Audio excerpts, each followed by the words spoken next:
Good morning বন্ধুরা, live with তনুশ্রীতে আপনাদের সবাইকে ওয়েলকাম। বন্ধুরা, এই শীতের মধ্যে যে পিঠেটা সবচেয়ে বেশি ভালো লাগে এবং খেয়েও তৃপ্তিদায়ক সেটা হচ্ছে পালক। এই রোদের মধ্যে ঠান্ডাতে বসে খেতে পালক যে কি স্বাদ সে বলা যাবে না, দুর্দান্ত খেতে। দেখুন, এই পিঠাকে মনে হয় অনেকে চন্দন পিঠেও বলে থাকে, আমি বলতে পারবো না এই পালকটাকে কি চন্দন পিঠে বলে কিনা। তবে এই পিঠে কিন্তু আমি বানাইনি, এটা বানিয়েছে আমার মা। খুব সুন্দর খেতে। মা অনেক রকম পিঠে বানায়, তা মা কিভাবে পালক করেছে সেটাকে আপনাদের দেখাবো, একবার দেখে নেবেন।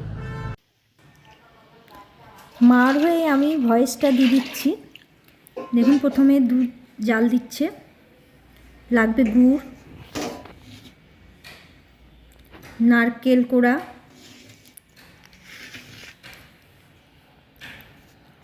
বাদাম, কিশমিশ, কাজু আর চালের গুঁড়ো। এই চালের গুঁড়োটা মা নিজেই কিন্তু শিলে বেটেছে। দুধে কিছুটা জল মিশালো পরিমাণ মতো, না তো খুব ঘন হয়ে গেলে দুধ আবার ভালো লাগবে না, ঠিক জমবেও না, পালকটা জমবে না।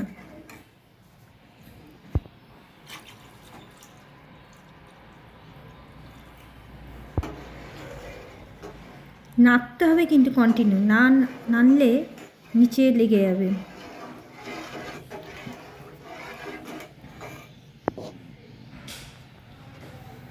এরপর চালের গুঁড়োটা দিতে হবে।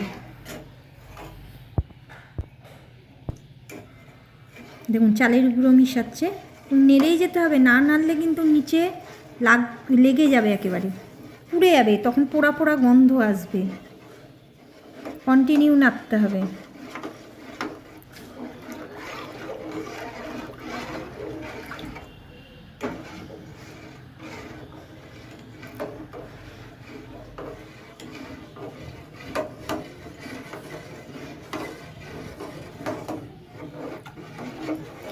নাড়তে নাড়তে যখন বেশ ঘন হয়ে যাবে এবং চালের গুঁড়োটা সেদ্ধ হয়ে যাবে,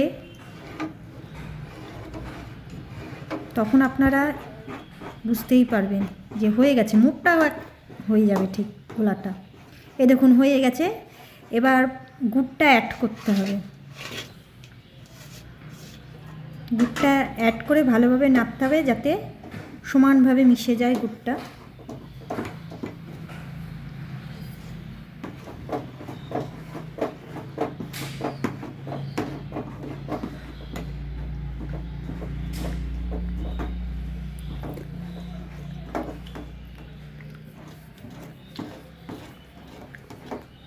আপনারা শুধু চিনিও করতে পারেন।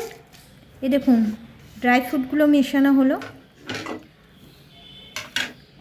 বা চিনি গুড় দুটোই মিশিয়ে করতে পারেন। এই পালোর একটাই জিনিস যেটা দেখতে হবে, কন্টিনিউ নাড়তে হবে, থেমে গেলে হবে না, একটু থেমে গেলে নিচে কিন্তু লেগে যাবে।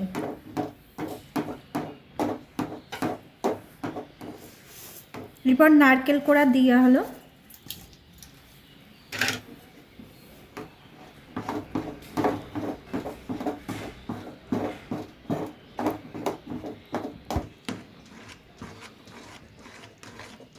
দেখুন, কন্টিনিউ মা নাড়ছে, নাড়া হয়ে গেছে। এবার সব মিশে গেছে, সব কিছু ভালো মতো তৈরি হয়ে গেছে। কতটা মোটা হয়ে এসছে দেখুন, গাঢ় হয়ে গেছে। যখনই খুন্তিতে তুলবেন দেখবেন টপ টপ করে পড়ছে, তখনই হয়ে গেছে। এবার একটা থালায় ভালোভাবে ঘি মাখিয়ে দেবেন।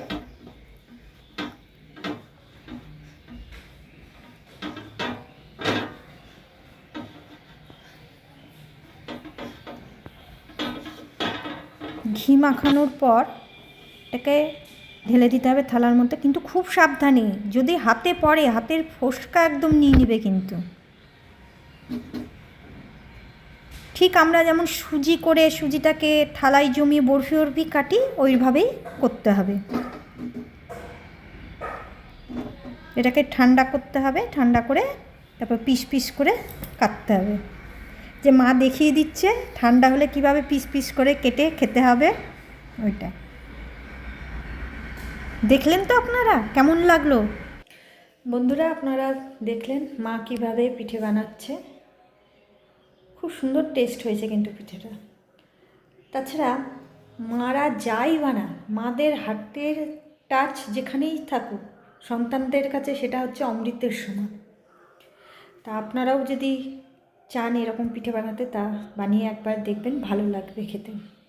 মায়ের এই পিঠে বানানো কেমন লাগলো কমেন্ট করে জানাবেন। তা আজকে এখানেই শেষ করছি। সবাই ভালো থাকবেন, সুস্থ থাকবেন। নেক্সট ব্লগে আবার দেখা হচ্ছে। বাই।